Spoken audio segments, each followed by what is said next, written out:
MP के जबलपुर में दो छात्राओं के शव मिलने से सनसनी फैल गई। दोनों एक प्राइवेट इंजीनियरिंग कॉलेज में पढ़ती थी और 2 फरवरी से लापता थी। दोनों के शव सरस्वती घाट से मिले हैं। परिवार वालों ने दोनों की हत्या का शक जताया है। एमपी के धमतरी में एक प्रेमी ने प्रेमिका का कत्ल कर शव को पूरी तरह से जला दिया। लड़की 20 दिनों से लापता थी। आरोपी तेज प्रकाश ने लड़की के कत्ल की बात खुद कबूल की। आरोपी की निशानदेही पर पुलिस ने मौके से सबूत इकट्ठा कर लिए हैं। आरोपी शादीशुदा है और राज खुलने के डर से उसने लड़की का कत्ल किया। राजस्थान के सवाई माधोपुर में आपसी रंजिश के चलते विकास मीणा नाम के व्यक्ति को गोली मार दी गई। गोली पैर में लगी। पुलिस ने पीड़ित के बयान के आधार पर 3 लोगों के खिलाफ केस दर्ज कर लिया है। बिहार के नवादा में दबंगों ने दिन दहाड़े घर में घुसकर बुजुर्ग महिला को जिंदा जला दिया। महिला की मौके पर ही मौत हो गई। पुलिस के मुताबिक जमीन के विवाद के चलते महिला की हत्या की गई है। पुलिस मामले की जांच कर रही है। फिलहाल किसी की गिरफ्तारी नहीं हुई है। एमपी में एयरफोर्स पुलिस के जवान पर सहकर्मी पड़ोसी की बेटी से रेप का आरोप लगा है। आरोप है कि जवान ने पीड़ित का अश्लील वीडियो भी बनाया और उसे उसके जरिए ब्लैकमेल करता था। लड़की ने परेशान होकर बहन को पूरी बात बताई। बहन ने मां को जानकारी दी। बहन ने ये सारी बात मां को बताई। मामला 2015 का है। एयरफोर्स में भी इसकी शिकायत की गई है। अब पुलिस में केस दर्ज कराया गया है। एमपी के गुना में आधा दर्जन बदमाशों ने अपने साथी को छुड़ाने के लिए कांस्टेबल की गोली मारकर हत्या कर दी। हमला तब हुआ जब 3 कांस्टेबल कुख्यात अपराधी लोकेश को अदालत से लेकर बस से लौट रहे थे। बाकी 2 सिपाहियों ने बदमाशों का डटकर मुकाबला किया और अपराधी को छुड़ाने नहीं दिया। बैतूल में आज होने जा रहे आरएसएस के हिंदू सम्मेलन पर सियासत गर्मा गई है। आदिवासियों से जुड़े 20 संगठनों ने बैतूल पहुंचकर आदिवासियों के हिंदू न होने का ऐलान किया और आदिवासियों से अपील की कि वो सम्मेलन में शामिल न हो। सम्मेलन को आरएसएस प्रमुख संबोधित करेंगे। आरएसएस प्रमुख मोहन भागवत के आज होने वाले बैतूल जेल के दौरे पर कांग्रेस ने सवाल खड़े कर दिए हैं। संघ के दूसरे प्रमुख गुरु गोलवलकर बैतूल जेल में कैद के दिनों में रहे थे। कांग्रेस ने कहा कि भागवत जेल बैरक में जाते हैं तो ये जेल मैनुअल का उल्लंघन होगा, जिसकी शिकायत की जाएगी। भोपाल के कांग्रेस दफ्तर में 6 साल पहले हुई मारपीट के मामले में कोर्ट ने सुरेश पचौरी समेत 3 कांग्रेस नेताओं कैलाश मिश्रा, सुभाष शुक्ला और आरिफ मसूद को तलब किया है। मारपीट की घटना 2010 की है। कांग्रेस नेता हिजिफुर रहमान ने 3 महीने पहले कोर्ट में याचिका दी थी। विचाराधीन कैदी मोहसिन की मौत के मामले में भोपाल पुलिस के 7 पुलिस वालों के खिलाफ एफआईआर दर्ज होगी। कोर्ट ने इस बारे में आदेश जारी कर दिया है। मोहसिन की 23 जून 2015 को मौत हो गई थी। कोर्ट ने माना कि मोहसिन की मौत पुलिस हिरासत में हुई थी।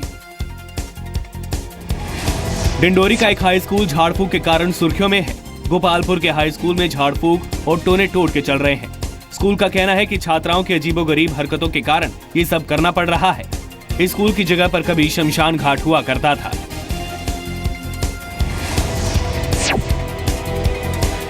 इंदौर के बाल सुधार गृह से एक बार फिर 4 बाल कैदी फरार हो गए।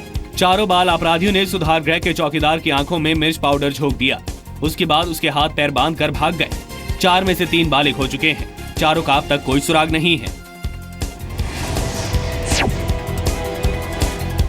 राजस्थान के भवानी मंडी में एक डीजल टैंकर और ट्रक की टक्कर के बाद दोनों में भीषण आग लग गई। एक्सीडेंट घड़ोद गांव के पास हुआ।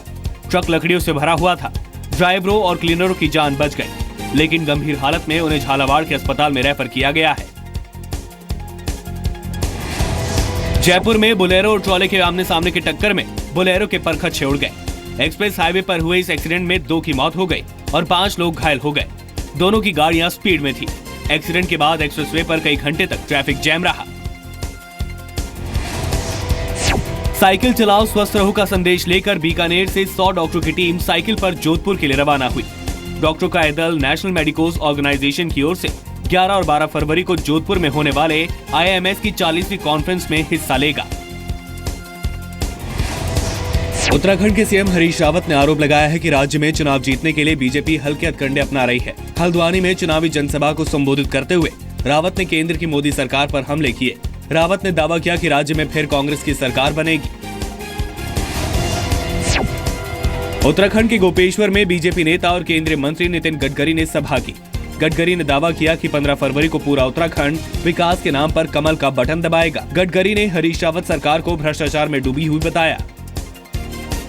बिहार विधानसभा स्थापना दिवस समारोह में लालू परिवार की गैर मौजूदगी से लालू नीतीश में खटपट की खबरें फिर तेज हो गई हैं। समारोह में न लालू और राबड़ी पहुंचे थे, न उनके मंत्री बेटे तेज प्रताप। बीजेपी नेता सुशील मोदी ने कहा कि आरजेडी जेडीयू गठबंधन सरकार में सब कुछ ठीक नहीं है।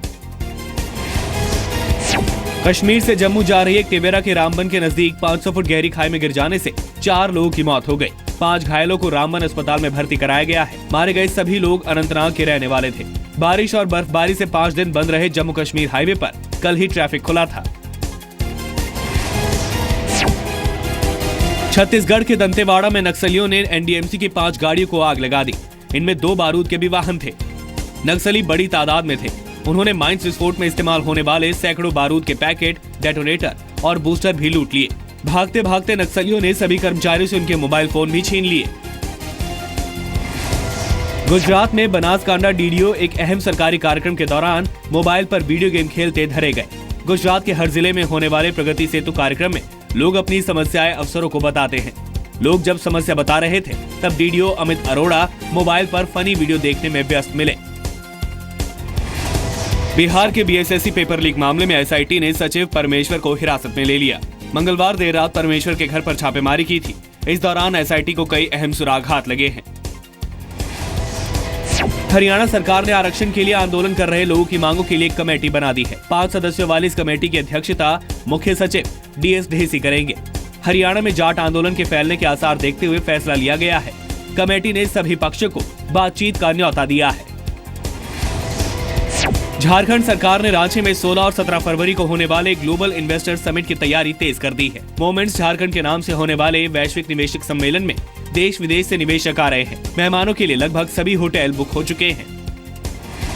बांसवाड़ा के केहरी गांव की महिलाओं ने अपने परिवारों को अवैध शराब के अड्डों से दूर रखने के लिए आंदोलन छेड़ दिया है। गांव की महिलाएं शराब ठेकों के विरोध में न सिर्फ रैली निकाल रही हैं, बल्कि घर घर जाकर बैठ के कर रही हैं और शराब से होने वाले नुकसान बता रही हैं।